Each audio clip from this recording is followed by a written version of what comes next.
बातमी नाशिकमधून सटाणा कृषी उत्पन्न बाजार समितीमध्ये कांद्याला प्रति क्विंटल केवळ 50 रुपये दर मिळाल्याने शेतकऱ्यांमध्ये मोठा संताप आहे।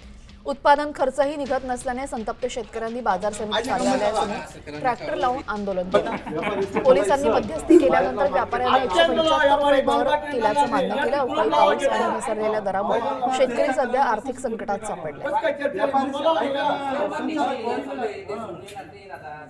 आपल्यासोबत आमचे प्रतिनिधी रोशन भांबरे जोडले गेलेले आहेत। रोशन, क्विंटलला अवघ्या 50 रुपये दर मिळतोय, अतिशय वाईट परिस्थिती आहे शेतकऱ्यांची, काय अधिकची माहिती?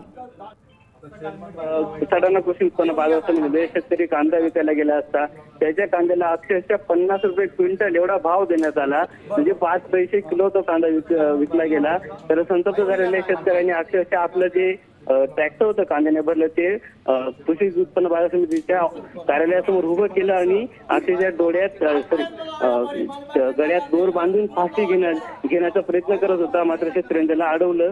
एवढी वाईट परिस्थिती ही कांदा उत्पादक शेतकऱ्यांवर आलेली आहे। जी, धन्यवाद रोशन, आपण दिलेल्या सविस्तर माहितीबद्दल। तर आपण पाहतोय क्विंटलला अवघा 50 रुपये दर मिळत असल्यामुळे शेतकऱ्यांवर वाईट वेळ आलेली आहे। एका शेतकऱ्याने तिथे आत्महत्येचा प्रयत्न केला, मात्र वेळीच हस्तक्षेप करत त्याला अडवण्यात आलेलं आहे। मी दोन चालतोय आदिव भाषे एक की बी कोणी आलं नाही साहेब इथं, अधिकारी एक सुद्धा अधिकारी आले नाही इथं।